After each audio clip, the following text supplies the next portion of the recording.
Welcome to today's deep dive. We've got something, honestly pretty mind-bending for you today. Yeah, it really is. It's a fascinating one. Right. So in December of 2024, scientists watched a supernova flicker in this way that just totally defied the standard laws of physics. Completely defied them. And we're pulling this from a really incredible article sourced from Cult via Patreon.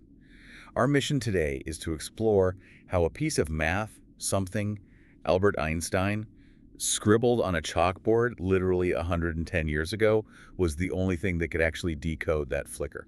It's basically a cosmic detective story. We're looking at how his theory of general relativity, which he presented way back in November 1915, acted as the exact key to unlocking one of the universe's most violent secrets. Yeah. It let modern astrophysics capture this unprecedented phenomenon, which is the exact moment a magnetar is born. You know, it makes me think about when you watch a really complex magic trick, like for you listening, think about the last time you saw a great illusion.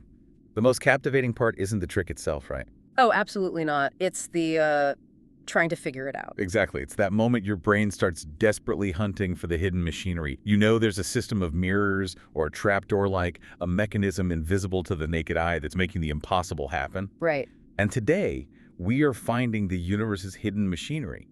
We aren't just looking at the result of a stellar explosion. We're, pulling back the curtain to see how we actually observe the unobservable. And usually, the universe keeps that machinery incredibly well hidden, especially with the chaotic core collapse of a giant star. But foundational science doesn't really expire. It just waits for us to catch up. Exactly. Einstein's framework just waited for our observational technology to finally reach the level of his predictions. Okay, let's unpack this, because before we can even begin to understand the specific magic trick that let scientists see this birth, we have to establish the sheer scale of the monster we're looking at. Oh, yeah. The scale it's hard to even conceptualize. Right, because we aren't just talking about a standard neutron star here. We're talking about a magnetar, which takes the physics of stellar remnants to this entirely different quantum extreme. Yeah, a magnetar is essentially nature testing its own absolute limits. Like, when a massive star dies, the core collapses. In a typical neutron star, you already have an absurd density. Like mind-boggling density. Right. It's the entire mass of our sun crushed into a sphere with a radius of just, a few kilometers. But a magnetar adds an extra terrifying layer to that density through its frenetic rotation. Yeah, the source mentions the magnetic field generated by this crazy spin is 300 trillion times stronger than Earth's magnetic protection. Yeah, 300 trillion. Let that sink in. It's just, to visualize what that actually means for matter, you have to break away from your everyday intuition. If you were somehow suspended near a magnetar, the magnetic force wouldn't just pull the iron out of your blood. No, it's way worse than that. It would literally overpower the electromagnetic forces holding your atoms together. It stretches the electron orbits of individual atoms into these thin, useless needles, so normal chemistry just cannot exist. What's fascinating here is that these objects aren't just weird space oddities. They're the ultimate laboratories for the extremes of physics. Right. At 300 trillion times the strength of Earth's field, the vacuum of space itself becomes polarized. Wait, really? The vacuum itself? Yeah, the magnetic field is so powerful it can literally split photons in half. So when you have an object that dense, spinning that fast, wrapped in a field that obliterates atomic structures, the normal geometric rules of the universe just start to heavily buckle and warp under the strain. But see, here is the physical contradiction in the data that I found so compelling in the Cult article. Okay. We have this object, this newly born magnetar, that is roughly the size of a small town. But it's born right in the dead center of a supernova. Right in the middle of the mess. Right. It's completely wrapped in a rapidly expanding, opaque, fiery debris cloud that is the size of a solar system. It's like trying to spot a single spinning coin hidden deep inside a fireworks factory while the factory is actively detonating. That's a great way to put it. So how did scientists actually see the magnetar through the fog of the explosion? Well, that opacity is the exact barrier astrophysics has struggled with for decades. The debris cloud, the ejecta from the supernova, is incredibly dense and bright. You cannot simply point a telescope and peer through to the core. It's just a wall of light. Exactly.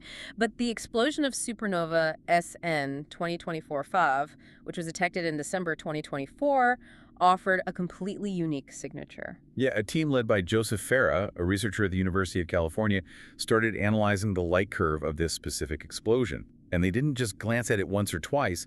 They tracked the spectral data night after night for over 200 days. Which is huge. Gathering a light curve for 200 days requires an immense amount of dedicated telescope time and data processing. Oh, I bet. Normally, a supernova's light curve is a relatively smooth thermodynamic decline.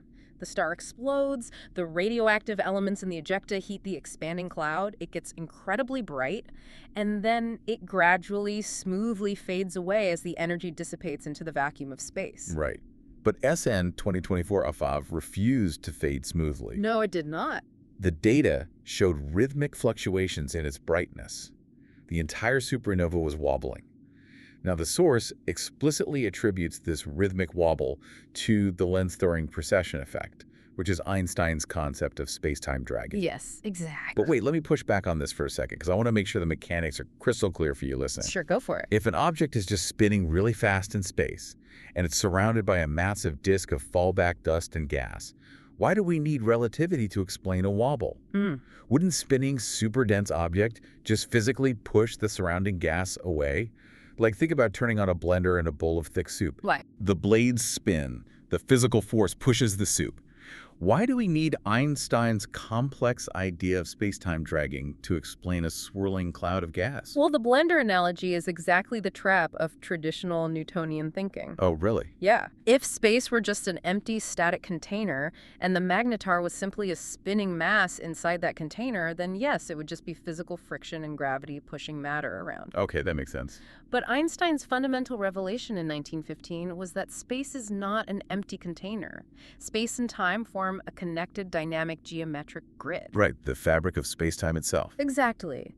To understand the lens-throwing effect, you have to abandon the blender. Instead, imagine dipping a spoon into a jar of extremely thick honey, Okay. and then you spin the spoon. The spoon doesn't just push the honey out of the way. The friction causes the honey itself to twist, spiral, and wrap around the spoon. Oh, wow. In this astrophysical scenario, space-time is the honey. When a magnetar packs the mass of a star into a city-sized sphere and spins frenetically, it doesn't just spin within space. It spins space itself. Yes. Its immense gravity and angular momentum literally grip the local fabric of space-time and twist it into a vortex. So the geometric grid of reality is actively spiraling around the dead star. Precisely. And that brings us to the surrounding accretion disk. The massive ring of superheated plasma and debris that fell back toward the core after the initial explosion. Right. That disk isn't just floating in empty space. It is forced to reside on this twisted geometric grid. Because space-time itself is being dragged, the accretion disk is forced to tilt and precess. Like a wobbling top. Exactly. It wobbles like a dying spinning top, but it's wobbling because the track beneath it is continuously shifting. Okay, I see the mechanism now. Okay. Because this massive opaque disk of superheated material is wobbling on a twisted space-time track, it periodically alters our line of sight to the incredibly brilliant core. Yes. It tilts up and blocks the light, then tilts down and reveals the light. Yes. It's essentially acting as a colossal space-based strobe lighthouse. That is the exact mechanism. The lens-throwing precession forces the entire inner system to periodically eclipse itself from our perspective on Earth.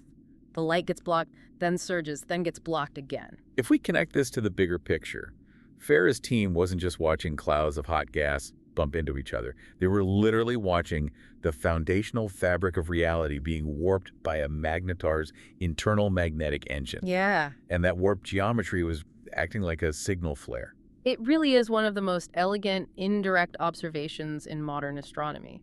The invisible machinery of the universe made visible entirely through its geometric effect on light. Here's where it gets really interesting, though.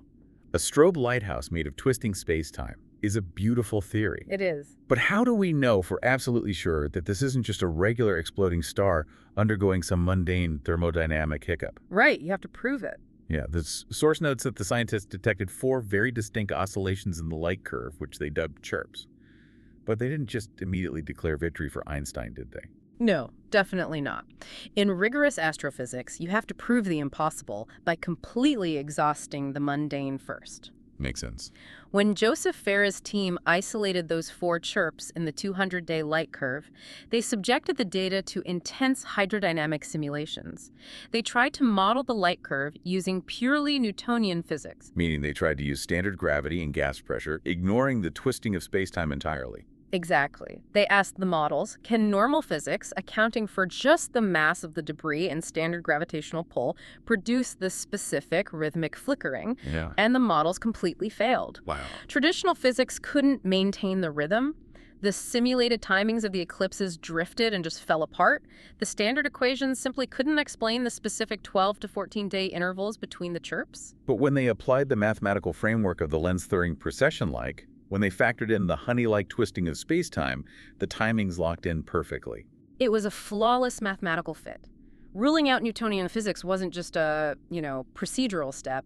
It was a monumental achievement in data analysis. It's massive. It proves why holding on to multiple perspectives and insisting on rigorous testing is so vital. You have to prove the standard models wrong before you can claim you've observed a relativistic extreme. Right. Alexei Filipenko, who is a UC astronomer and a co-author of the research, made a highly definitive statement on this. He said, and this is pretty much exact, this is definitive evidence of the formation of a magnetar as a result of the collapse of the core of a superluminous supernova. That's a huge claim, definitive evidence. Very rare in astronomy to use that word. And the data didn't just prove the magnetar existed. They used the exact timing of those space-time chirps to reverse engineer the engine itself. Yes, they did. The calculations show that this newborn object completes a full rotation every 4.2 milliseconds. That rotational velocity is just staggering. It pushes the absolute boundaries of structural integrity. I want to break that 4.2 millisecond number down for you listening, because it's a velocity that completely defies human scaling. It really does. A rapid blink of a human eye takes about 300 milliseconds. So in the literal blink of an eye, this object, which contains the concentrated mass of our entire sun, physically spins around on its axis, roughly 70 times. A sphere of nuclear density spinning 70 times in a single blink. It's insane. The centrifugal forces at the equator of that magnetar are fighting this titanic battle against its own crushing gravity. It is violent beyond human comprehension. And that extreme speed has massive consequences for the explosion itself, right? Oh, definitely. The source points out that this frenetic spinning accelerates charged particles within the supernova to such an incredible degree that it dramatically boosts the overall brightness. It gives the explosion a luminosity 10 times greater than any common stellar explosion previously observed. Yeah, that is the literal definition of a superluminous supernova. The initial collapse provides the first burst of light, but the newly born magnetar acts as a central engine. It's keeping it going. Exactly. Its spinning magnetic field acts like an unimaginably massive particle accelerator, constantly pumping additional kinetic energy into the expanding debris cloud. Wow. That's why it shines 10 times brighter. It has an active power source driving it from the inside out. So what does this all mean? Right. We have this incredibly rare event from December 2024. A giant star dies, its core collapses into a hyperdense magnetar, it spins 70 times a blink, twists space-time into a vortex, tilts its own accretion disk, and flashes a strobe light at Earth. Quite a laundry list. It is. And a team of UC scientists catches it, proving a 110-year-old relativistic theory perfectly correct. Yeah. Obviously, for the astrophysics community, this is a watershed moment. Without a doubt. But for you listening right now, like someone's just going about your daily life, maybe commuting to work or cooking dinner, why should you care about a distant dead star and some complex math? Where does astronomy actually go from here? Well, this raises an important question, and the real excitement lies in what this singular observation unlocks for the future. The source explicitly notes that this discovery opens a brand new avenue for studying astronomical transients using state-of-the-art facilities. Specifically, they highlight the Vera-C-Rubin Observatory, which is currently being completed down in Chile.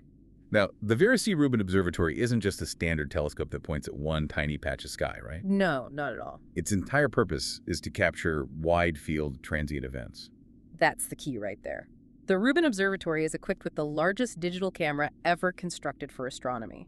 Its mission is to conduct a massive, rapid survey, essentially taking a deep, high-resolution movie of the entire visible southern sky every few nights. That's incredible. It is. And until now, we didn't know exactly what optical signature to look for to find a newborn magnetar hidden inside a supernova. We were blind to the machinery. But now we have the exact fingerprint. We do to look for the lens-throwing chirps. Exactly. Because we have decoded the mechanism of the space-time wobble, the Vera-C-Rubin Observatory's rapid sky scanning capability is expected to identify dozens of similar events in the coming years. So it's not just a one-off anymore. No, we are moving from catching a single lucky observation to systematically cataloging these extreme objects. This is going to allow for a vastly deeper understanding of the thermodynamic and quantum nature of these powerful magnets that have, until this moment, been completely obscured by stellar debris. We finally have the key to a door that's been locked for all of astronomical history. We do. And think about what this achievement fundamentally represents for all of us. Yeah? We are a species of primates sitting on a tiny rocky planet orbiting a completely average star in the quiet suburbs of the Milky Way, Right. and yet using nothing but the power of human critical thinking, rigorous observation, and mathematical geometry written on a chalkboard over a century ago, we can accurately predict, decode, and visualize the most violent, extreme, and invisible forces in the universe millions of light years away. We aren't just passively watching the sky anymore. We are actively translating its hidden language. It is a profound testament to the enduring relevance of foundational science. I mean, Albert Einstein didn't have the Vera C. Rubin Observatory. He didn't have hydrodynamic supercomputer simulations. Just chalk at a blackboard. He had a pencil, paper, and an unparalleled understanding of non-Euclidean geometry. And 110 years later, those exact thoughts are actively expanding the boundaries of human knowledge. It proves that our capacity to understand reality isn't limited by what we can physically touch or see with our own eyes. It's so true. It is limited only by our capacity to think critically, challenge traditional models, and ask the right questions. So just to recap the incredible journey we've been on in today's deep dive. We started with an elegant, almost abstract mathematical theory sketched out in 1915. We travel forward to a massive, fiery stellar explosion in December 2024. Yep. And by layering those two things together, we were finally able to witness a hyperdense, atom-disintegrating magnetar spinning every 4.2 milliseconds, twisting the very fabric of reality to create a strobe light out of space-time itself. It really is the ultimate vindication of the scientific method. But, as we look ahead to the wide-field capabilities of the Vera C. Rubin Observatory coming online and relentlessly sweeping the night sky, it leaves us with something really compelling to think about. Oh, yeah. What's that? If Einstein's 110-year-old mathematical magic trick of space-time dragging was the exact lens we needed to peer through the chaotic, opaque debris of a supernova and finally find a hidden magnetar, what other bizarre, invisible engines of the universe are currently hiding right in front of us? Right. What other fundamental truths are currently washing over our planet, completely unnoticed in the data, just waiting for humanity to figure out the right mathematical trick to finally see them?